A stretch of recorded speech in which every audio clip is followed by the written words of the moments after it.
In the mystical and fantastical place known as the Holy Land of Dongguan in Yuanchu, there is a commotion happening in the academy courtyard.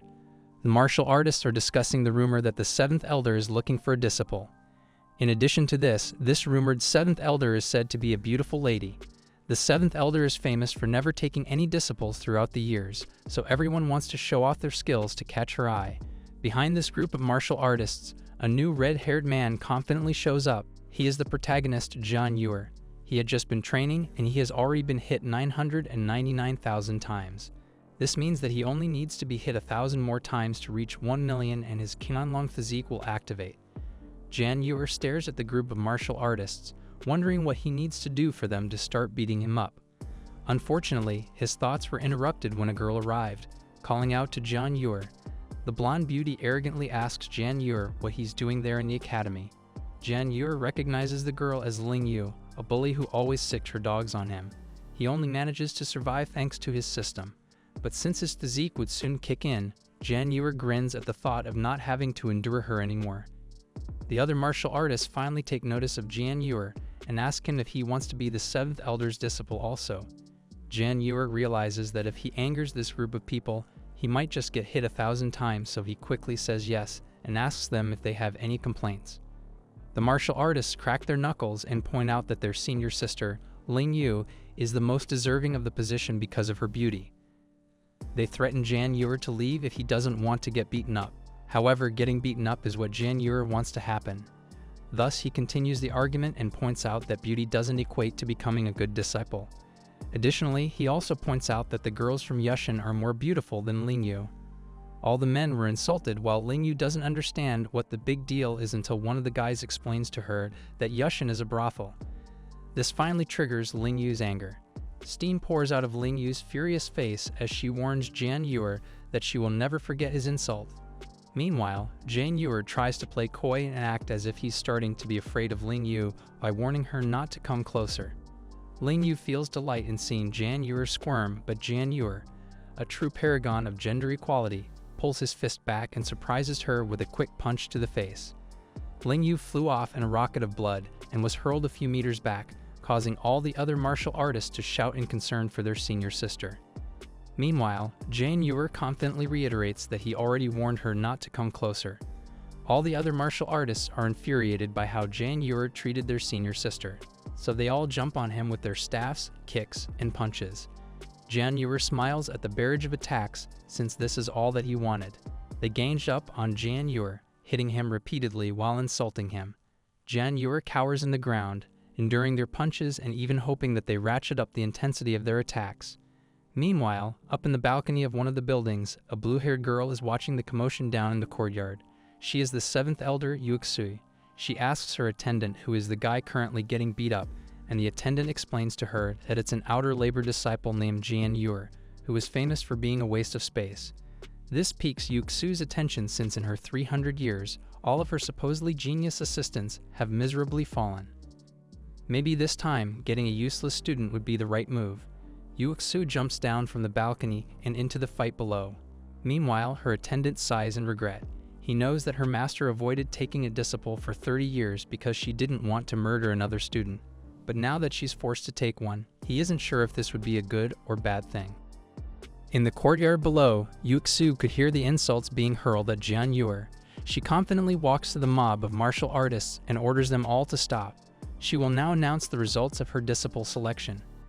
The martial artists look curiously at her and wonder why a little girl seems to be lost in the academy. They warn the little girl that the seventh elder still hasn't started the selection, so how could there be a result already? One weird martial artist even offers her a lollipop like a child. However, Yuxu ignores all of them and walks past, straight toward Jian Yuer, who is still cowering on the ground. She then tells him that he has been chosen. Jian Yuer looks up at this weird child and expresses his surprise at her statement. Even the others start shouting at her to stop making weird announcements. They point out that Jian Yuer is trash, so the famous seventh elder would never choose him. The one weird martial artist even took back the lollipop he was offering earlier. Ling Yu joins the crowd and screams at Yuxu for trying to play them. She uses her height to tower over the little girl in an attempt to intimidate her. However, Yuxu just punches Ling Yu again, blasting her back to a wall. Ling Yu caresses her swollen cheek and glares at Yuxui. She then shouts at her followers that whoever breaks the girl's legs would be able to go on a date with her tonight. A date with a beautiful girl immediately fires up the men. They all gleefully jump on Yuxui in the hope that they are the one lucky enough to break her leg and score a date with a hot girl. Meanwhile, Yuxui is just impassively standing there waiting for them to approach. But all of a sudden, Jan Yuer shields Yuxui with his own body and exclaims that if they try to hurt her, they first have to go through him. Yuxui tries to tell Jan Yuer that she doesn't need his protection, but Jan Yuer insists that she helped him earlier, so he's just returning the favor. He tells Yuxui that she should leave before the guys get to her. Of course, Jan Yuer actually just wants to get beat up some more to unlock his Chinlong physique. The martial artists happily comply with his requests and redirect their punches toward Jan Yuer, who is eagerly waiting for them with his eyes closed. Meanwhile, Yuxu smiles in acknowledgement at Jan Yuer's good heart and decides to help him out. She teleports in front of Jan Yuer and stomps her foot on the ground. Lightning shoots out everywhere and propels everyone back. The men couldn't believe how strong a little girl could be. Meanwhile, Yuxu just tells them that her disciple shouldn't be touched by anyone. Yuxu's statement shocks Ling Yu, and she wonders who this little girl could be to blow back everyone with just one move. Meanwhile, Jan Yuer curiously wonders why no one is hitting him and opens his eyes. He was shocked to see everyone lying down on the ground writhing in pain while the little girl was standing in the middle of a crater. He starts freaking out at how violent this girl might just be. Ling Yu then hears feet stomping behind her. When she looks back, she sees that their continued violence had finally caught the attention of the patrol guards assigned to keep the peace. Their leader readies his sword and demands to know who is causing trouble there. Ling Yu grins in delight since the patrol team came at just the perfect time. She immediately gets up and clings to the guard. She then exclaims to the guards that it was the little girl who was causing all the trouble, all the while pointing to Yuxui. Furthermore, she narrates out how the girl lied about passing on the 7th Elder's messages and then started beating them all up. Ling Yu begs them to show the little girl justice. The patrol guard looks at who Ling Yu was talking about and sees that it was Yuxu. Their faces morph into fear as they immediately recognize who she is. They approach her and Ling Yu smiles at the thought that they are about to imprison the little girl. But to her shock, the guards start bending their knees in front of the little girl and bow their head. They then politely greet the girl and call her the 7th Elder. Everyone was shocked with their statement, all the way from Jan Yuer to the other martial artists and to the horrified Ling Yu. The patrol team glares at them and asks them why they are just standing around. He orders them to pay their respects to the 7th Elder, thus forcing everyone in the vicinity to bow to her. The men apologize for their indiscretion and asks her to punish them. As for Ling Yu, she is still reeling back in shock that the little girl she just tried to bully is the 7th Elder. The patrol leader finally gets annoyed at Ling Yu for not showing proper respect and reminds her that she is just an outer disciple while Yuxui is an elder. Ling Yu is terrified at what the patrol leader might do to her, so she finally prostrates herself on the ground and begs Yuxu for forgiveness. She tries to introduce herself, but Yuxu coldly stops her and tells her that she's not interested in her name. Ling Yu was mortified that the 7th Elder had already dismissed her in her mind, but Yuxu just turned toward Jan Yuer, who was also kneeling behind her. She then reiterates to him that from this moment on, he is now her disciple. She then tells him to follow her. Before Yuxu could lead Jan Yuer away from there, Jan Yuer raises his hand and catches her attention. He thanks her for the offer of being his master, but he also states that there is no need for it. Jan Yuer knows that he already has the system that would surely make him stronger, so getting a master would just be plain greedy. He doesn't want to deprive another disciple the chance of getting stronger. Yuxu respects his decision and proceeds to leave. She is fine with it, because this just means she doesn't have to involve another innocent person in her life. Meanwhile, everyone else watching their interaction couldn't believe their eyes. Jan Yuer had actually just rejected an elder. They wonder if Jan Yuer isn't just trash, but maybe he actually has brain damage. They wonder if Jan Yuer knows about the rumor of the 7th Elder being a terrible and ruthless master who beats up her disciples every day, so maybe Jan Yuer is just avoiding a beating. Fortunately, Jan Yuer overhears their conversation and his eyes sparkle at the thought of getting hit ruthlessly. He realizes that if the 7th Elder is truly as strong as the legends say she is, then maybe one hit from her would be equal to 100 hits from normal people. If he becomes her disciple, he can just annoy her every day until she starts beating him up. This immediately changes Jan Yuer's mind. He calls out to his new master and runs after her.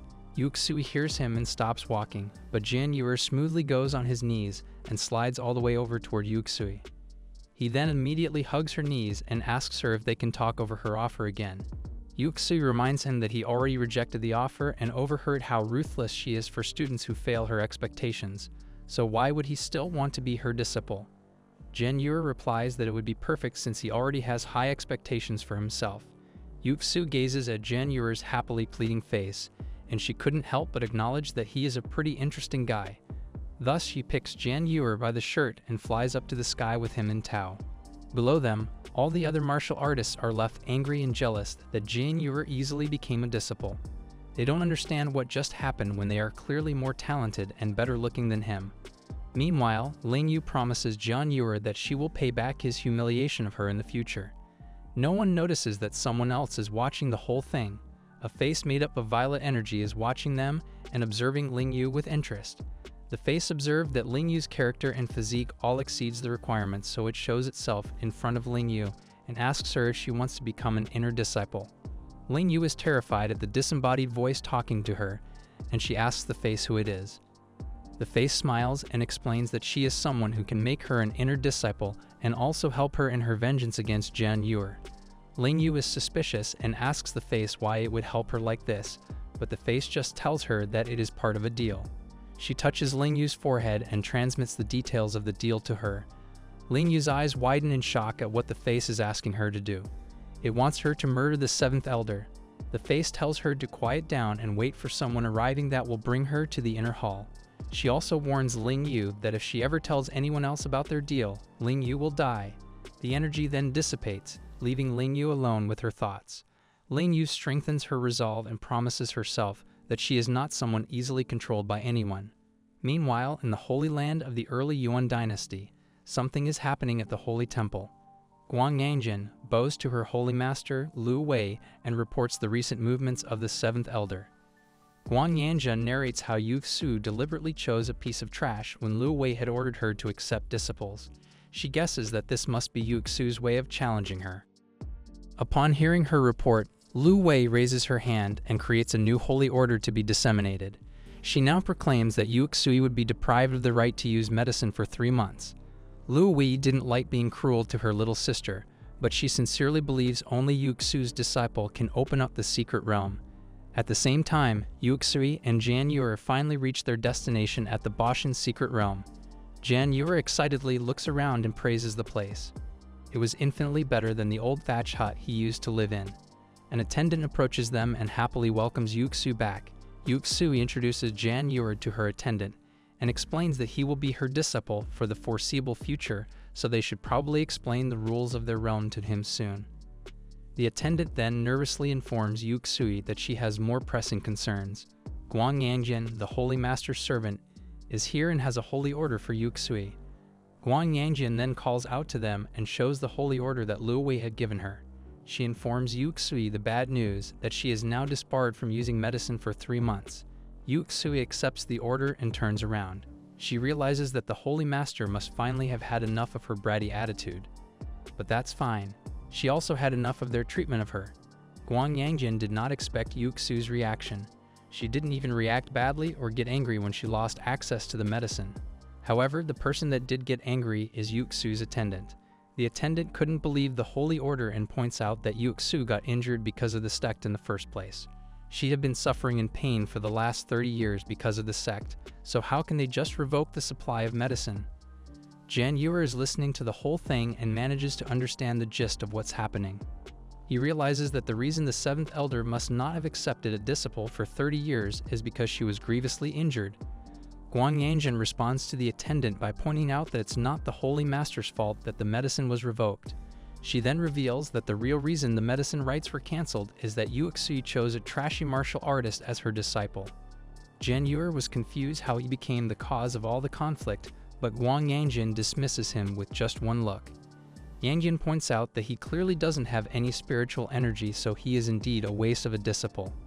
Jian Yuer smiles at the insult hurled his way, and he surmises that Guang Yangjin must be here to provoke people. If he manages to get hit by her, he wonders how fast his Qianlong physique would awaken. Guang Yangjin was about to walk away when Jian Yuer suddenly called out after her. He then confidently challenges her to a fight to prove whether he really is a waste or not. Guang Yanzhen was shocked that a trash like him would even dare challenge her. Yuxu was also surprised that Jian Yue would be willing to stand up for her even when he just became her disciple. The attendant quietly whispers to Jian Yue that Guang Yanzhen is the Holy Master's maid, so if Jian Yue continues to provoke her, then even the seventh elder might not be able to protect him. However, Jian Yue just brushes away his concern and reiterates that he cannot tolerate Guang Yanzhen's words. He might be able to tolerate insults hurled towards them, but not to their master. Even if Yuxu has only been his master for one day, he will defend her honor even if he has to die. The attendant was amazed at Jian Yue's loyalty, but of course, Jian Yue has a hidden agenda. He just wants to use this chance to awaken his physique, and at the same time, maybe this would earn him a favor from the seventh elder. Spiritual energy crackles around Guang Yanzhen as she gets angry at Jian Yue's self-righteous attitude. He's not even worthy of defending the dignity of others when he cannot even defend his own dignity.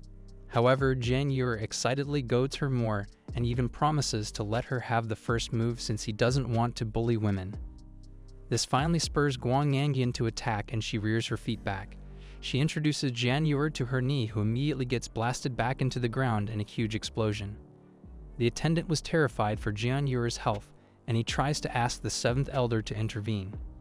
Unfortunately, Yuxu just shakes her head in disappointment, but she still allows the punishment since she knows that it's Jian Yue's own words who incited the fight.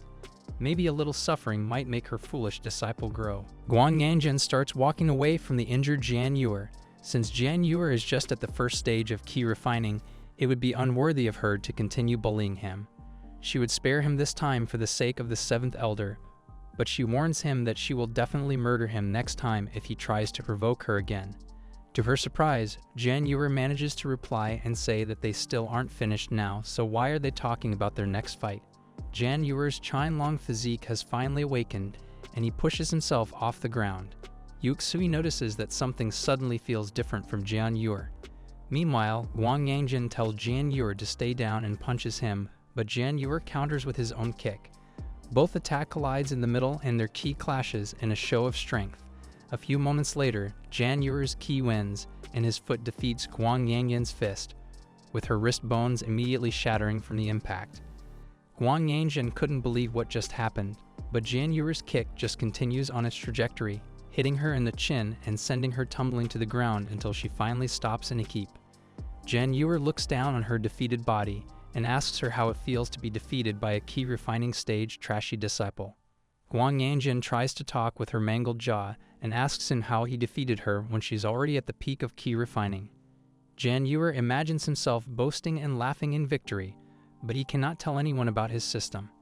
Instead, he excitedly opens his system and checks how strong he had become. The Flying Dragon system status window opens up, and Jian Yue reads that although his Qianlong proficiency is just at 1%, he is now invincible under ki refining. Since the most outstanding disciple of the sect is only at the peak of ki refining, then this ultimately means that against other disciples, he is simply invincible. Jian Yue sheds tears of happiness at finally achieving his goal. He had to endure so many beatings, and it finally paid off.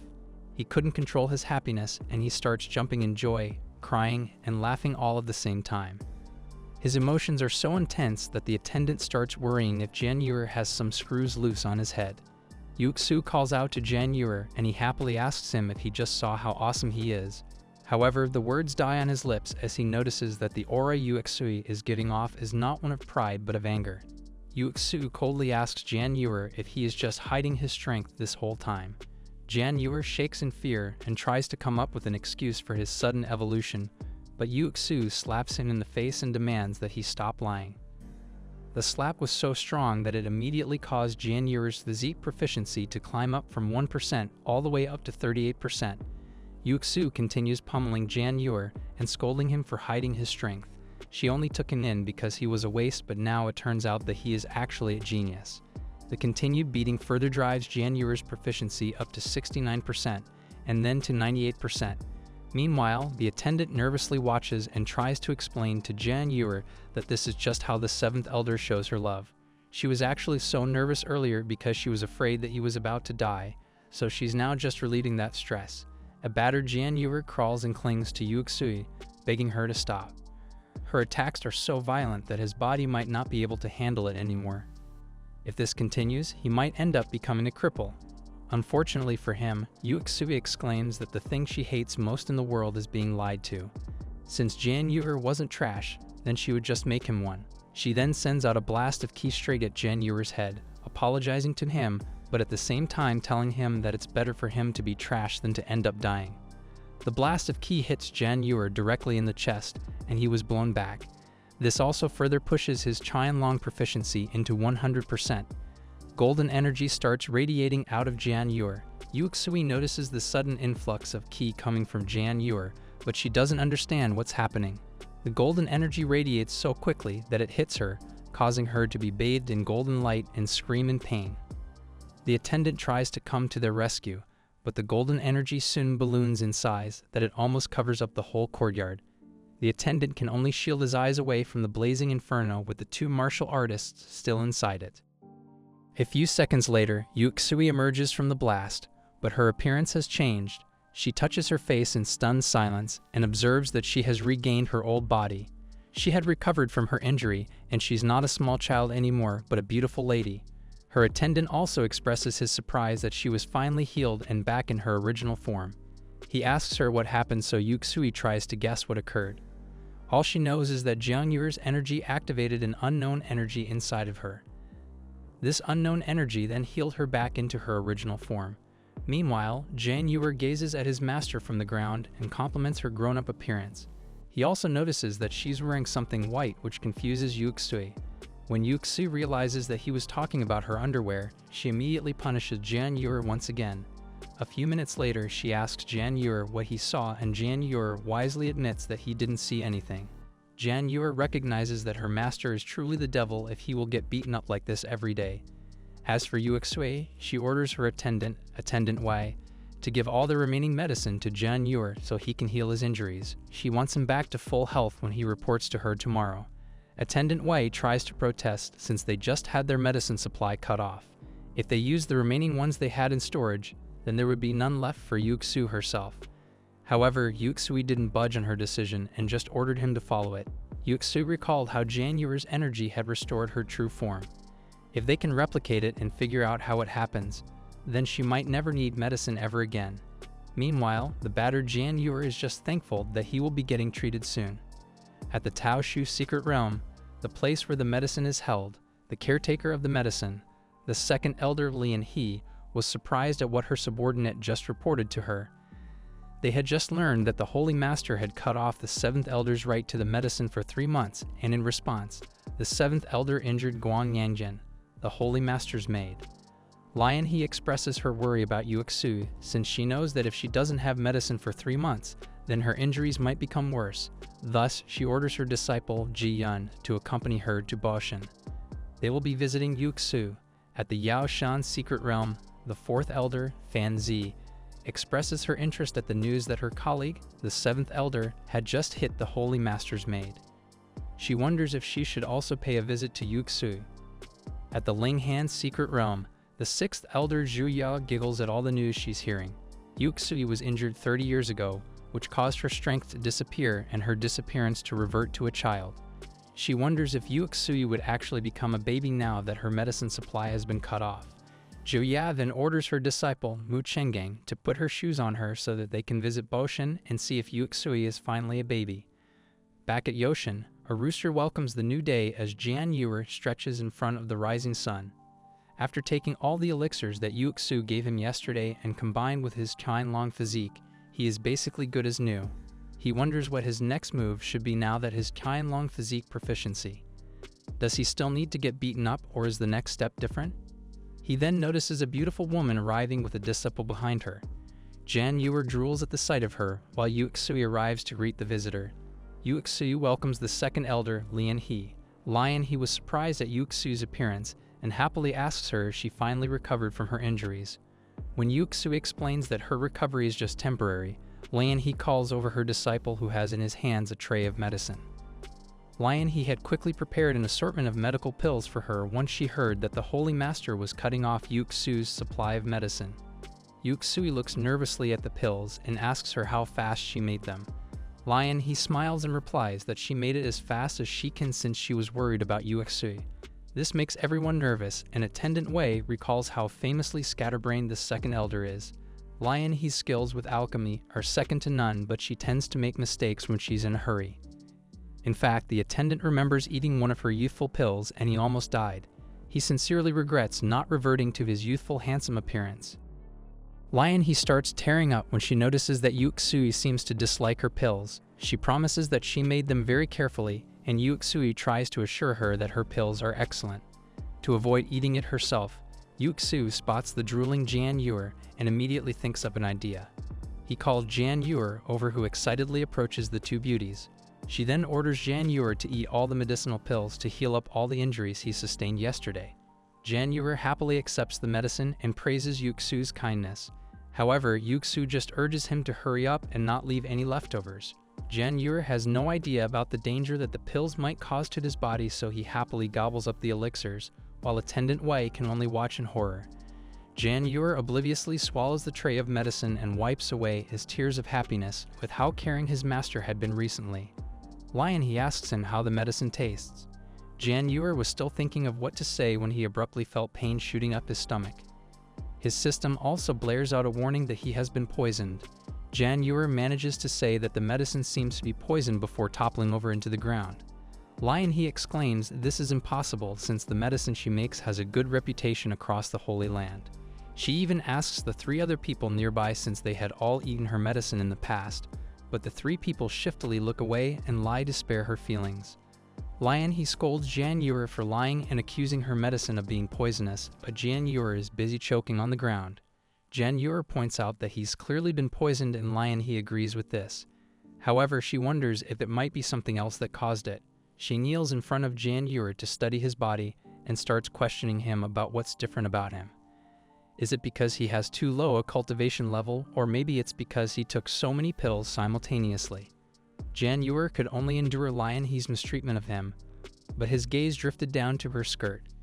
He smiles lewdly and murmurs that too little is exposed. Lion He overhears his words but misconstrued it as him saying that he was saying he ate too little pills. She recalls how Yuxi mentioned earlier how much Jian Yuer was wounded yesterday, so maybe he just needs more medicine. Lion He pulls out another jar of pills, much to the horror of the poisoned Jian Yuer. Yuxu can only look on as Lion He force-feeds Jian Yuer more of her medicine. Jian Yuer begs the others to save him, and Attendant Wei asks their master if they should do something or else. Something might happen with Jian Yuer. Yuxu replies that Lion He always has good intentions despite her clumsiness, so it would be better if they just let her be. Moreover, her pills only have serious side effects, but none of them are life-threatening, so Jian Yuer should be safe. Attendant Wei sighs in disappointment at how brutal all the elders are. Meanwhile, Jian Yuer is now crying as he continuously gulps the painful medicine being shoved into his throat. He always expected that he would die of getting beaten up, but it looks like his death would come from being poisoned. All of a sudden, a system window opens in front of Jian Yuer's eyes and informs him that due to the unqualified medicinal pills, he managed to obtain 38 points of Qianlong energy. Jian Yuer was surprised that the medicinal pills actually unlocked the next stage of the system, and not only that, the pain from the pills are starting to disappear. With a gleam in her eye, Lian He tells Jian Yuer to open up more so she can feed more medicinal pills into him. However, Jian Yuer raises her hand and stops her.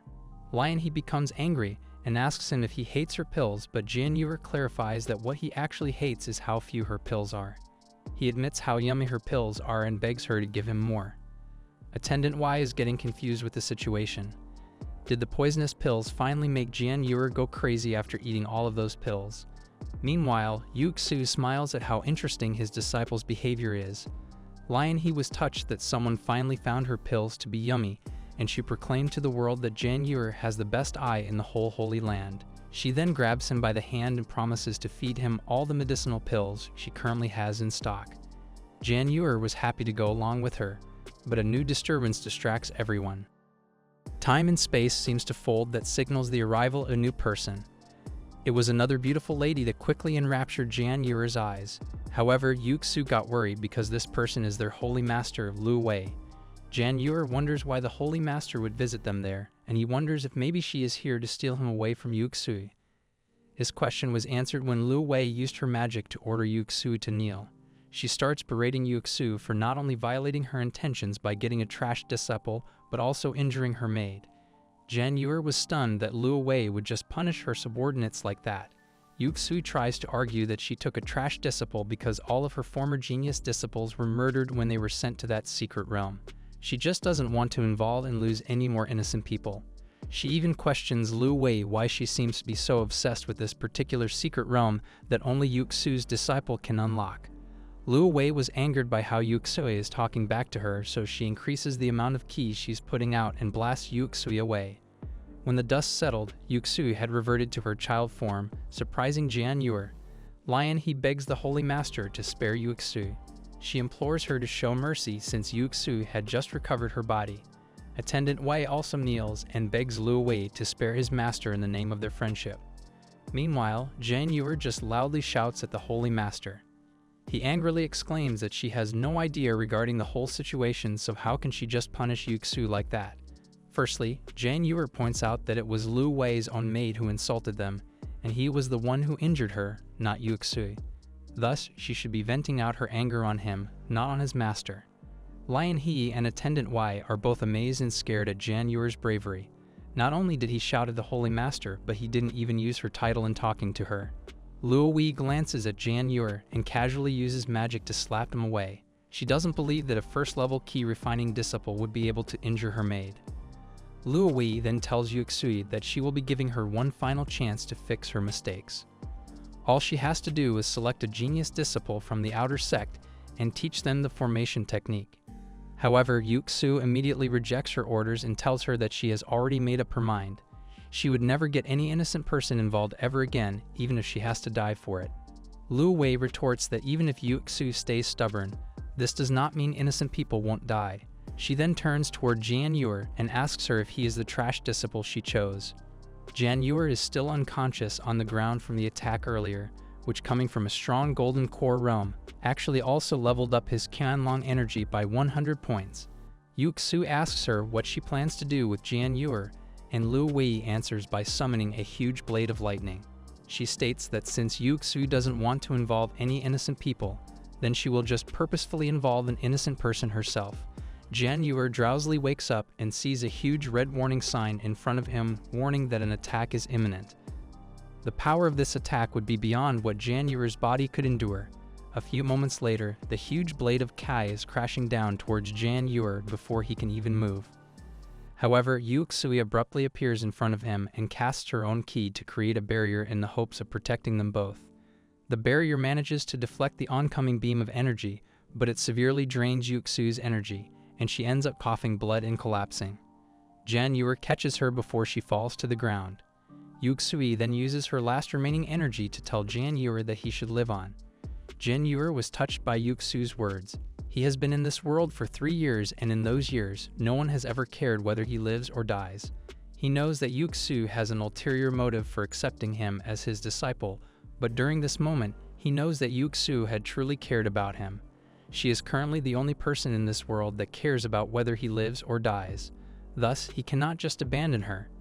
In fact, he will even show the world that he deserves her care. He tries to help Yuxu stand while explaining to the Holy Master that he wasn't lying. He is in fact the one that injured Guang Yanjian, and he guesses that Guang Yanjian was so embarrassed that she was defeated by a trash disciple that she lied and mistakenly led the Holy Master to think that the 7th Elder did it. Lu Wei still doesn't believe the trash disciple could hurt her maid, but Jian Yue replies that he doesn't care about being called a trash. But he does care that his master is being misunderstood because of him. That is why he will now show everyone present that he is not actually trash, but a genius disciple worthy of being Yuxu's disciple. Yuxu tries to stop him from doing anything rash, but she's too injured to do anything. Jian Yue just passes her along to Attendant Wei and steps forward to face off against the Holy Master himself. With the Holy Master floating before him, Jian Yue bows and formally introduces himself as a disciple of the Boshan secret realm. He then promises to take any test Lu Wei might want to try on him to prove that he is indeed a genius disciple. Lu Wei was intrigued with his offer, and since Jian Yue does seem to look confident, she wonders if she is truly misunderstanding the whole situation. Thus, she raises her hand and prepares her magic to truly test Jian Yuer. However, the fourth elder Fan Zai, along with her subordinate Jing Qushui, abruptly arrives at the scene and gets in the way of the Holy Master's attack. This surprises Lu Wei, who quickly reins back her attack. Fan Zi bows and points out that since they are just planning to test Jian Yuer's talent, then this doesn't mean that the Holy Master herself should give out the test. In fact, her own disciple, Jing Qushui, can facilitate the exam. Fan Zi further elaborates that since Qushui is also at the key refining realm, then she is nearer to Jian Yuer's level. She further points out how the talent of a martial artist can be better gauged when fighting against their peers. Fan Zi's words convince the Holy Master, so she gives them the go-ahead. Fan Zi then relays her orders to Qushui but warns her to be careful. Qushui salutes her master and assures her that she will do her best. She then lands on the ground in front of Jian Yuer. Up in the sky, Fan Zi smirks since she has no plans of letting any disciple of Yuxu live. Yuxu knows that Fan Zi was always antagonistic towards her, so she worries that Jian Yuer's life might be in danger. However, her injuries prevented her from moving much, and Lion, he also tells her to not worry. She also likes Jian Yuer, so she would do everything in her power to ensure that nothing bad happens to him. Meanwhile, Qushui confidently approaches Jian Yuer. She was so confident that she even tells Jian Yuer that he can choose what manner of competition they can have. Jian Yuer happily accepts the offer and proposes that they just exchange some moves. He didn't really give much thought into it because he was too busy ogling Qushui. Qushui took advantage of his momentary distraction to quickly launch the first attack, pulling out a shuriken from behind her and throwing it straight at Jian Yuer's face. Jian Yuer was stunned at the sudden sneak attack, while both Attendant Wei and Yuxu expressed their fear. Qushui's lightning shuriken is very famous for its lethality, and since they just used it in the first attack, which is a sneak attack to boot, then they clearly planned to end Jian Yuer quickly. Yuxu was about to interrupt, but Lian he stops her. She points out that Jian Yuer seems to have the energy to respond to the attack, and just like she predicted, Jian Yuer bends his body to dodge the shuriken just a few inches and quickly jumps backward before any more attack can land. He realized that Qushui had targeted him directly at his dantian, and if she successfully managed it, then he won't be able to use ki at all. However, Qushui just cutely winks at him and points out that since he accepted the challenge, then he should be prepared to be injured or die. Internally, Qushui commends Jian Yuer for dodging her lightning shuriken. Jian Yuer pushes himself up to his feet and retorts back at Qushui that according to her, then it won't also matter if he accidentally murders her. Qushui just laughs at his threat and warns him not to make any more jokes. Jian Yuer then leaps and starts his attack. In response, Qushui imbues more of her kunai with lightning and shoots them at Jian Yuer. The kuns track and curve their trajectory to completely attack Jian Yuer in all directions. Yuxu recognizes the attack as the fourth elder's famous move, and she shouts out a warning for Jian Yuer to dodge. Lion he also recognizes the deadly attack, and she was about to intervene when the fourth elder, Fan Zi, herself abruptly teleports in front of her. Fan Zi reminds them that the Holy Master herself ordered the spar between their disciples, so none of them should interfere. Lion he glares at Fan Zi, but she cannot do anything. Behind them, the courtyard explodes in dust and debris as Qushui's lightning kunai lands on their target. Yuxu was shocked at the death of her disciple, but Fan Zi points out that her disciple would end up dying anyway sooner or later.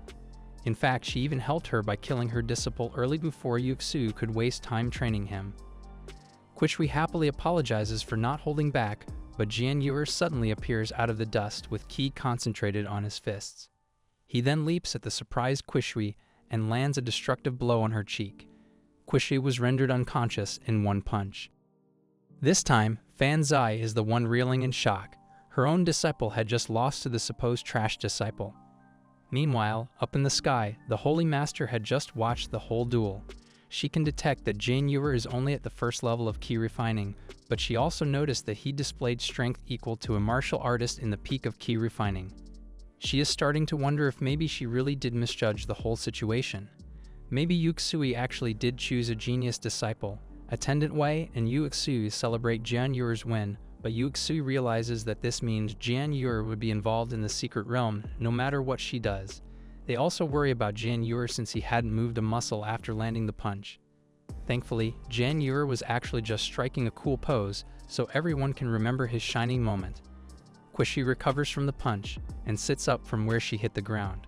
She cradles her cheek and admits that Jan Yuer actually managed to injure her. However, Jan Yuer approaches her and exclaims that injuring her isn't enough. Qushi was shocked at his brutality and asks him if he is actually planning to murder her. Thankfully, Jan Yuer explains that he doesn't want to murder a fellow sect member. However, Qushi did just try to cripple his Danshin earlier, so maybe he should just return the favor. Qushi couldn't believe her ears. Does Jan Yuer truly plan to cripple her Danshin in revenge? Jan Yuer replies that he does and punches Qushi once more. Before his fist can land, Fan Zi appears in front of her disciple and saves her. She easily swats away Jan Yuer's fist and throws him to the ground. She scolds Jan Yuer for attacking a fellow disciple who just kindly exchanged a few moves with him. Jan Yuer replies to her that you can't call the attempt on crippling his Danshin as just exchanging some moves. He then calls out to the Holy Master and points out that such lying martial artists would surely cause their sect to lose face in the future. Lu Wei was speechless and couldn't think of a reply to Jan Yuer. Meanwhile, Fan Zi was insulted on behalf of the Holy Master for not showing respect. She proclaims that she will punish him and throws a kunai directly at Jan Yuer. Her true plan was to murder him before the Holy Master could speak. Both Yuxui and Lian, he shouts out a warning at Jan Yuer, and Jan Yuer himself is getting overwhelmed by the number of warnings that the system is giving out to him. This is how powerful the Elder's attack is. The system then asks him if he would be willing to spend 10 Qianlong energy points to dodge the attack. Jan Yuer quickly accepts the offer with the kunai, only inches away from skewering his eye. Once activated, Jan Yuer's body moves in the blink of an eye, and he manages to dodge the kunai, which just whizzed past his head harmlessly and hits the ground in an explosion. Fan Zi was shocked that a disciple actually managed to dodge her purple blade. Unfortunately, she cannot launch another attack because she is still an elder and has to maintain decorum. Jan Yuer calls out Fan Zi's ruthless behavior and exclaims that she is truly worthy of being Quishi's master. Just like her disciple, they are both trying to murder him. This angers Jan Yuer, and he confidently promises that he will cripple Quishi's Danshin if not today then in the future. Fan Zi was stunned that Jan Yuer is still being unruly. She summons more purple blades and prepares to attack. Secretly, she was glad that Jan Yuer is still talking back, because this means she has justification to punish him by murdering him. Jan Yuer whispers to the system to use whatever Qianlong energy it needs. Then, in the next few seconds, Jan Yuer effortlessly dodges all of Fan Zi's purple blades. He then gracefully slips past the shocked Fan Zi and targets Qushi. He focuses his ki on his fists and punches Qushi, who was trying to run away. It hits her directly in the back. Blood spurts out of Quishi's mouth as she is unceremoniously blasted to the ground. Jan Yuer lets out a sigh of relief. Thanks to the Qianlong energy points, he managed to dodge the attacks of an elder. He didn't notice behind him that an infuriated Fan Zi was about to attack. The system tried to warn him again, but he has no more Qianlong energy points to dodge with. Fan Zi is planning to finish him quickly because he might be a larger obstacle to her plans in the future. Jan Yuer's face was filled with terror in the face of such an attack. Lian he was about to jump to his rescue, but this time, it was Yuxui who stopped her. She tells Lian He that Jan Yuer wouldn't die anymore. Lian He argues back that Fan Zi's clearly planning to murder him, but Yuxui points out that Jan Yuer already proved his strength. This means that someone else would clearly save him. Just like Yuxui predicted, it was the Holy Master herself who blocked Fan Zi's attack. Fan Zi jumps back while Jan Yuer is surprised that the Holy Master actually made a move. Lu Wei then proclaims that she is about to give out a new holy order. From now on, Jan Yuer is now the senior brother of the First Order disciples and will enjoy the same treatment as the Second Order disciples. In addition, she also retracts Yuxu's ban on medicinal access. The whole realm was shocked by her announcements. Fan Zi tries to protest, since Jan Yuer just attacked a fellow sect member, so how can they reward him instead of punishing him? However, Lu Wei glares at Fan Zi and warns her that she knows her real thoughts. She then blasts off into the sky with a final message that they should all act according to her decree. Fan Zi cradles her disciple Quishi's prone body and curses her luck. It looks like Jan Yuer would live to see another day. However, she promises that his life would only last a few more days. She then teleports away to her own secret realm. Jan Yuer stares at where they were just standing and wonders why the fourth elder seems to look injured. Did the Holy Master hurt her when she deflected her attack? He has no idea that Fan Zi is just glaring at him with extreme hatred. Jan Yue then opens up the scroll given to him by the Holy Master and reads out again her order. He doesn't really understand all these first order or second order disciple business. Thankfully, Lian He is there to explain everything to him. According to her, first order disciples are those who had just entered their sect, while second order disciples are those who have been to the sanctuary battlefields. This means that they had finished their key refining stage and are now on the foundation building stage. As a reward for their hard work, second order disciples receive foundation building pills every month and have a lot more cultivation resources compared to first order disciples. As for Jan Yue, he is still considered a first order disciple, but he was granted access to all the resources that a second order disciple can have. Jan Yue slowly understands the hierarchy of the sect, and he wonders what privileges he would get if he reaches a third order disciple. Yu Xui overhears his mumblings and asks him if he wants to become a third order disciple. Jan Yue shyly admits that he does, and he was expecting his master to praise him for having a high goal in life to work towards. However, Yu Xu's face just shows trauma that scares Jan Yue a little. And then Yu Xu suddenly kicks Jan Yue in the stomach and warns him that he is not allowed to become a third order disciple. As a side bonus, the kick also gives Jan Yue plus 10 to his depleted Qianlong energy points. She continues beating up Jan Yue while scolding him for not leaving when she advised him to leave. She beats him so hard that her shoe flies away. Attendant Wei sighs and explains to the wounded Jan Yue that Yu Xu's former disciples actually all died when they became third order disciples. Jan Yue picks up Yu Xu's shoes and offers them back to her. He then looks at her with puppy eyes and begs her to not hit her anymore. Yu Xu puts on her shoe and tries to calm herself. She doesn't understand why she's taking out her anger on Jan Yue when he actually stood up for her just earlier that day. The space distorted once again, heralding the arrival of new people. This time, it is the sixth elder, Zhu Ya, with her disciple Mu Chenggang in tow. Attendant Wei and Lian, he were surprised at her arrival and wondered what she could possibly want.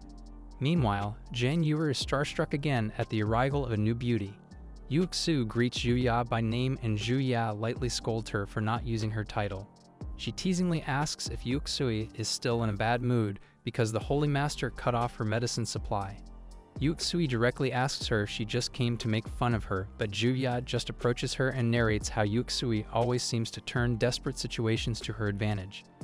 Therefore, Zhu Ya just wants to watch and see if Yu Xu can once again turn her desperate situation around.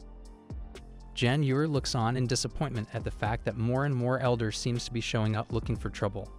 He wonders if maybe his master is actually very unpopular among her peers. Meanwhile, Yu Xu informs Zhu Ya that she doesn't need to know if she can turn her situation around or not. It's her problem, so Zhu Ya doesn't have to worry about it. Zhu Ya kneels in front of Yu Xu and admits that she cannot help but worry. After all, she's the one who understands Yu Xu's condition more than anyone else. She even predicts that 3 days without medicine would probably murder Yu Xu already. She then sexily caresses Yu Xu's face and tells her that she just feels very sorry for her. Jan Yue realizes from their conversation that Zhu Ye probably has no idea that the Holy Master has already granted back Yu Xu's medicinal access. He smiles widely as a new and bold idea grows in his mind. Yu Xu was about to reveal the truth to Zhu Ya when Jan Yue interrupts their conversation and urges Yu Xu to stop talking to not make her injuries any worse. He then volunteers himself to entertain Zhu Ya instead. Yu Xu has no idea what Jan Yue is planning, but she decides to let him take the lead. Zhu Ya observes that Jan Yue must be the trash disciple everyone was talking about. She tells Jan Yue that he should probably skip the entertainment but instead worry about his future. After all, who would be his protector once his master dies in 3 days due to lack of medicine? Jan Yue smiles and asks Zhu Ya if she is willing to make a bet with him. He bets that the Holy Master would restore Yu Xu's medicinal rights and even promote him to a senior position among the First Order disciples. Lian He and Yu Xu smile upon realizing what exactly Jan Yue is planning. Meanwhile, Zhu Ye was intrigued with his offer. She starts flirting with Jan Yue and calls him innocent for believing that all of those could actually happen. To her shock, Jan Yue reciprocates her flirtation and replies that if she really is confident, then they should just make the bet with him. In the background, Mu Chenggang is gritting his teeth in annoyance at Jan Yue's audacity for touching his master. Zhu Ya doesn't back down, coquettishly agrees to the bet, and asks her what they are betting with. The prolonged contact with a beautiful woman finally gets to Jian Yuer, and he retreats before he fully dies from a nosebleed. He then gives out the condition of their bet. If he wins, she would help Jian Yuer do one thing, but if he loses, he is willing to give her Boshin's secret realm. Zhou Ye was surprised at how confident Jian Yuer is in betting a whole realm. She asks him if he can really bet something he doesn't own, so Jian Yuer turns toward Yuexui and asks her if he can bet their land on it. He secretly winks at his master to signal to her that this is all going according to plan. Yuexui agrees but warns him that if he loses, she will just rip off his skin as punishment. Yuexui truly doesn't like Zhu Ya. Unlike Fan Zi, who is just jealous of her, Zhu Ya actually tried to murder her multiple times in the past. Therefore, she is fine with Jian Yuer swindling her and teaching her a lesson. Meanwhile, Zhu Ya stares at Yuexui's face and notices that she seems undecided. She reads this as her not being confident on the bet, so Zhu Ya agrees to take the bet with Jian Yuer. Using their key, they take a magical oath to uphold the conditions of the bet, with Zhu Ya promising to help Jian Yuer if she loses, and Jian Yuer promising to transfer ownership of the Boshin secret realm if he loses.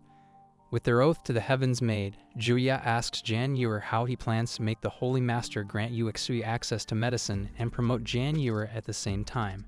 Jian Yuer smiles and pulls out the scroll of holy decree that Lu Wei gave him earlier. He proclaims that he already did it, and it is 100% real. Zhu Ye was in disbelief, and she took the scroll from Jian Yuer. She reads it, and to her amazement, everything that Jian Yuer said was true. Jian Yuer reminds her that she now has to do one bidding of his, but Zhu Ya protests the result of their bet. She points out that he already obtained the holy decree, so that means he lied earlier to get the bet. However, Jian Yuer retorts that it's her own fault for not thinking it through. After all, Yuexui wouldn't bet her own territory if she wasn't confident she would win. Zhou Ye was getting angry when her disciple, Mu Chenggang, reminded her to calm down. He whispers to Zhu Ya that Jian Yuer seems to have a silver tongue, so maybe he also just deceived the Holy Master in giving out the holy decree. Therefore, if Mu Chenggang could find a way to expose his lies, then they can still win the bet. Zhou Ya thanks her disciple for having a cooler head than her. If she had given in to her anger, she might have murdered someone. Jian Yuer asks them what they are talking about and asks if they are planning to break off their deal. In response, Mu Chenggang steps forward and draws his sword. He then proclaims that he will test whether Jian Yuer is truly qualified to become the senior brother of the First Order disciples.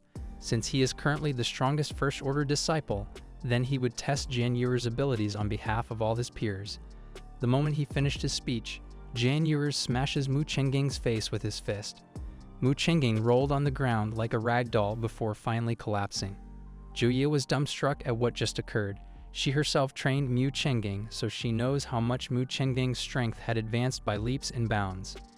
In fact, Mu Chenggang is almost at the foundation building stage after completely mastering the key refining stage, so how can a supposed trash disciple defeat him in one punch?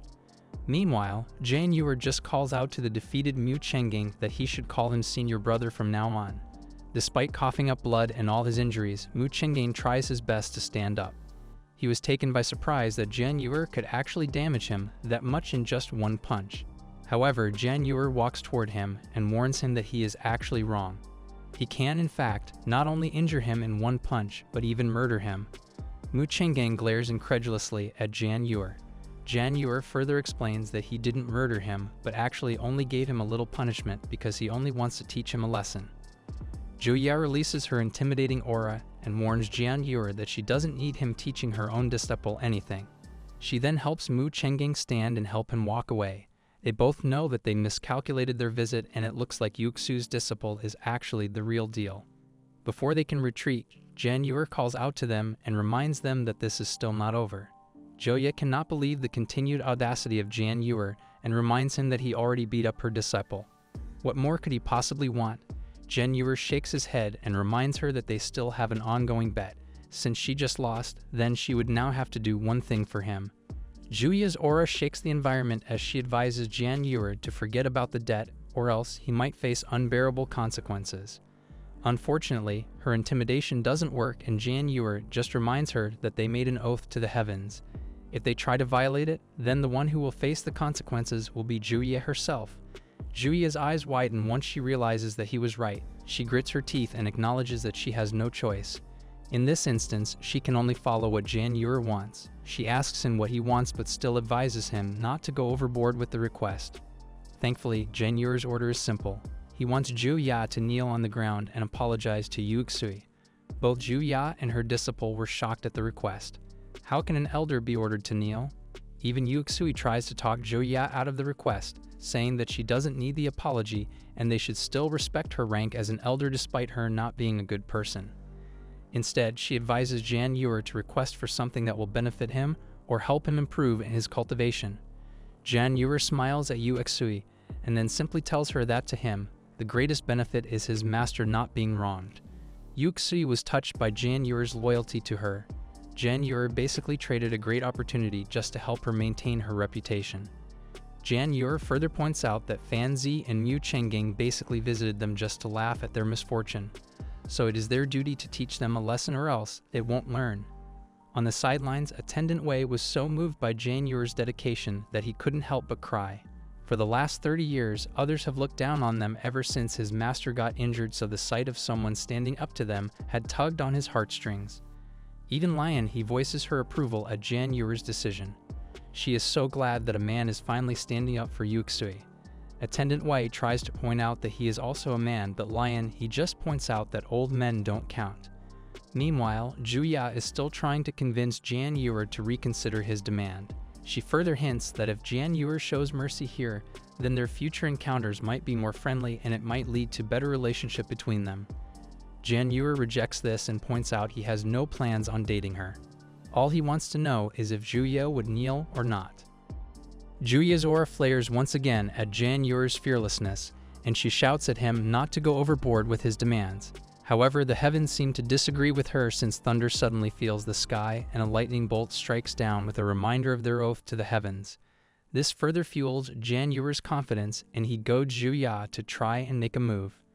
Would she be able to murder him before the punishment of heaven can stop her?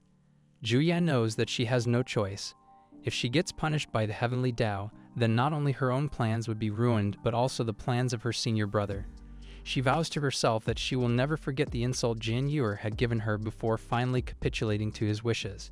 She kneels and bows her head low while apologizing to Yu Xui. The lightning from heaven fades away as Ju Ya fulfills her side of the bet. After doing what she was ordered to do, Ju Ya and her disciple quickly leave before they can be embarrassed further.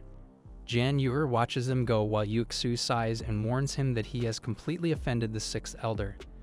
The warning doesn't even faze Jan Yur since he doesn't believe they have anything to be afraid of. The Holy Master has restored Yu Xui's access to the medicine, and once she is completely recovered, then she can easily deal with the fourth and sixth elders. Yu Xui agrees that she might be able to deal with them if she can recover her full strength, but this is still not something that they are sure can happen. Jan Yur dissuades her fear and promises that even though she looks like a child, he just has to inject spiritual power into her to make her bigger again, thereby turning her from a girl into a woman.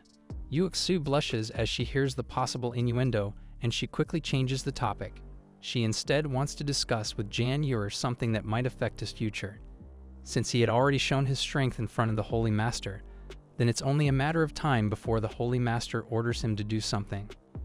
The reason Lu Wei is forcing her to keep training disciples is because they had discovered a secret realm in the sanctuary battlefield.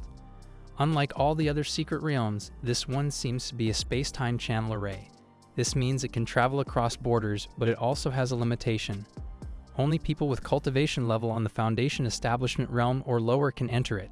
Since Yu Xui is the only person in the whole Holy Land that can perform the formation method, she is the one assigned by Lu Wei to train the disciples. These disciples are then tasked to control the secret realm. Jan Yur was instantly on board with the Holy Master's plan. If they manage to control the portal between time and space, then they can go anywhere and anytime. In fact, maybe Jan Yur could even go back to Earth. If he can bring along his Qianlong physique, then he could easily beat up his old bullies and might even be able to rule the world. Unfortunately, Yu Xui put a stop to his daydreaming by reminding him that their goal is not that easy. Before Jan Yur, she had 37 genius and talented disciples, but they all died upon entering the secret realm. This is why Yu Xui stopped taking in disciples in the past 30 years. She doesn't want to send any more innocent people to the meat grinder that is the secret realm. And when the Holy Master forced her to do so, she even circumvented the orders by deliberately accepting a supposed trash disciple that everyone looks down on. Unluckily, it looks like Jan Ewer ended up being a genius too. She wonders if maybe this is all happening through God's plans. Jan Ewer swallows nervously as everything finally makes sense. He now understands why Yuksui decided to beat him up the first time he demonstrated his strength. She was just trying to prevent him from getting himself murdered. It looks like all his bluffing and bravado worked too well, and now he's on the highway straight to the deadly secret realm. Jan Ewer looks hopeless as he laments that he will die so soon when he just developed a positive relationship with a beautiful girl. Lion he interrupts their gloomy conversation and points out that everything has already happened. The Holy Master now knows about Jan Ewer's strength, so him being sent into the secret realm is already in the future. But instead of moping around, they should just help him prepare as much as possible and train him the best way they can. Then maybe, just maybe, they might prevent his death from occurring. Jan Ewer's mood skyrockets back, and he happily agrees with Lion E's words. He thanks the second elder for her wisdom and begs her to bring him to her alchemy room so he can start feeding on her medicinal pills again. He starts gently pushing Lion He so they can leave already and merrily talk about the deliciousness of her medicine. Yuksui and Attendant Wei watch as they leave the realm. Attendant Wei asks Yuksui if it is truly possible for Jan Ewer to succeed in controlling the space-time portal. After all, he already demonstrated that he can do miraculous things today by subverting the expectations of multiple elders and even the Holy Master herself. Yuksui admits that she still don't expect Jan Ewer to succeed when all of her previous disciples failed, but she does hope that Jan Ewer can survive the ordeals ahead. In the Spirit Thread realm, the 6th Elder Zhuya and her disciple Mu Chenggang are performing a linked cultivation. A few seconds later, Mu Chenggang lies down, tired but content. Thanks to Zhuya's help, he managed to fully heal from his injuries in a short amount of time. Zhuya hugs her muscular disciple and tells him that even though he was the one injured, she felt all the pain he endured. If something bad happened to him, Zhuya would definitely be kept awake at night. After their session, the two put on their clothes and Mu Chenggang promises to go back to his training and cultivation wholeheartedly. He vows to her that he will defeat Jan Ewer in the future. Zhuya praises Mu Chenggang's efforts, but she also reminds him that cultivating might not be enough to gain the necessary strength to defeat Jan Ewer. She then reveals that she has found a person in the outer sect that would help in his training. Mu Chenggang was intrigued and asks her who it is, but she just tells her to wait until she brings him back. She then flies away into the sky to retrieve the person. Mu Chenggang watches her leave and thanks his master. However, the only person he wants is Zhuya. In fact, Mu Chenggang licks his lips and eagerly anticipates the day that he can finally devour Zhuya completely. In another place, Jan Ewer and Lion He finally arrives at her own territory, the Tashu secret realm. She then happily shows Jan Ewer all the medicines and elixirs she has in store. Jan Ewer's eyes widen as he gazes at the countless bottles and jars in the walls. Everywhere he looks, there are drawers of medicine surrounding him. In fact, the cabinets are so tall that it totally covers up the whole wall dozens of meters in height. Lion He further proudly explains that most of these elixirs are more than 100 years old since she doesn't really like giving them to others. Technically, the truth is no one ever asked her for medicine, so they are all left in storage. Jan Ewer profusely thanks her from the bottom of his heart and starts exploring the whole storage room. He jumps in joy when he finds something awesome, but he also likes exploring the stinky or weird medicines. Lion He's heart was stirred upon seeing another person show the same passion for medicine as she does. For all these years, everyone else in the whole Holy Land had avoided her elixirs, but now someone is so excited about them. She wipes away tears of joy and leaves the room, determined to create more elixirs in case what's in her storeroom is not enough for Jan Ewer. Meanwhile, Jan Ewer starts devouring the medicinal pills like crazy. He shoves them into his mouth like tic-tac. Some he eats elegantly, while others he even tries to skewer and roast. Soon enough, a notification window pops up in front of him and informs him that due to the large amount of medicine he consumed, he is awarded 1,000 points of Qianlong energy. This amazes Jan Ewer.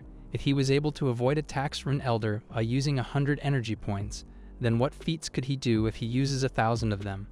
A new notification window pops up once more informing him that he just unlocked a new skill called replication. Using Qianlong energy, he can now replicate anything he wants. Jan Ewer wonders what this means, so he tries it first on one piece of medicinal pill in his palm.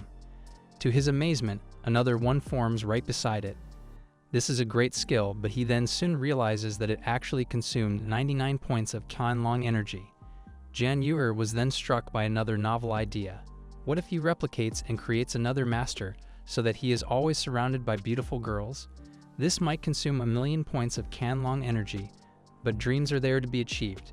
He decides to continue devouring all of the medicinal pills in the room and work hard until he can replicate his master.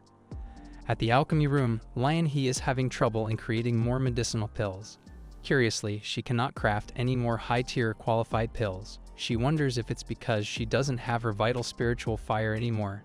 She decides to just practice some more until she perfects her refining techniques. Since Jian Yuer seems to be happy with her ineffective pills already, he would surely appreciate it if she makes him better pills. Her attendant then arrives and informs her that they have a visitor. The fourth elder, Fan Zi, had arrived and is demanding to take back the sect's alchemy cauldron. Lian He doesn't understand why Fan Zi would take back the cauldron, but Fan Zi herself appears and answers her question.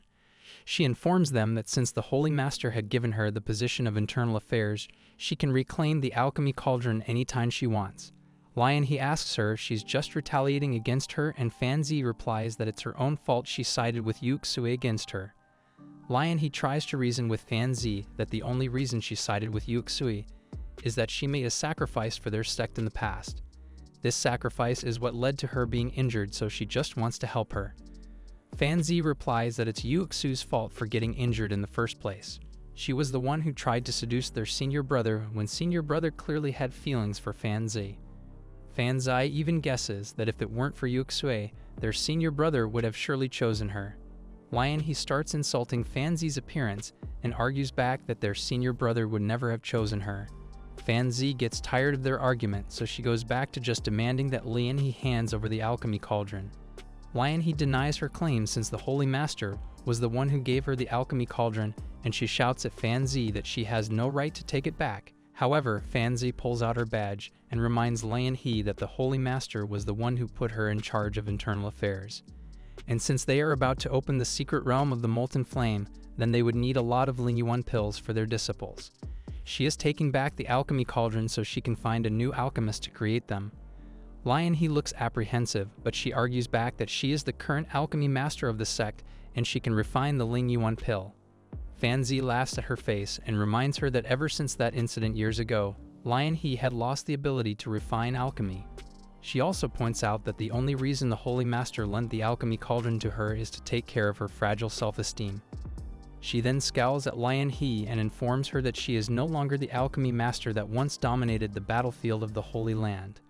Lian He shakes in anger and tries to say that she can still make elixirs, but Fan Zi quickly fires back that all she produces now are useless and ineffective medicine. In fact, she even mentions how no one else asks Lian He anymore to make elixirs for them except for her useless disciple. At that very moment, and seemingly to prove Fan Zi wrong, Jian Yuer runs to the room. Fan Zi is confused when she sees Jian Yuer, but Jian Yuer pays her no mind and just begs Lian He to refine him some more pills. Fan Zi was surprised that someone else is actually asking for Lian He's medicine, while Lian He gives out the widest smile as Jian Yuer continues to praise her medicine. She happily tells him that she would be delighted to refine more medicine for him.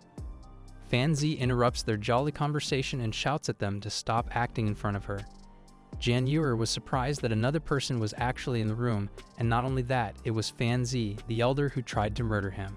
He asks her if she's there to get revenge on him, but Fan Zi coolly replies that elders don't do revenge stuff.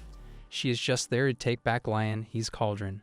Fan Zi didn't expect that Jian Yuer would be here, but she would rather deal with him on a later date and just focus on her mission for now. Fan Zi looks sad as she apologizes to Jian Yuer. It looks like she won't be able to make her medicine after all. This infuriates Jian Yuer, and he asks Fan Zi why she's taking away Lian He's cauldron. He starts spouting out how excellent Lian He is as an alchemist, but Fan Zi just replies that he must be used to eating shit, and that's why he finds the pills delicious. She starts ranting and insulting how ineffective Lian He's medicine is. This actually makes Jian Yuer understand why the others, including his own master, avoided eating Lian He's medicine. It also explains why Lian He looks so happy whenever he compliments her medicine. It is because Lian He cannot create qualified elixirs anymore. He notices that Lion He is trying to convince herself that she can still make good elixirs, and he is disgusted at how the Holy Master is taking away her only happiness. The Holy Master even sent the spiteful Fan Zi to do it. Fan Zi continues to explain that it's been 100 years since the Holy Master had given Lian He a second chance, but it's now clear as day that she cannot refine qualified elixirs anymore. She implores her to just accept reality and turn over the cauldron. Jian Yue then tells her to stop talking and asks her if she has proof that Lian He cannot really make good elixirs anymore. Fan Zi tries to point out that everyone in the whole land already knows this, but Jian Yue asks her if she's willing to make a bet on it.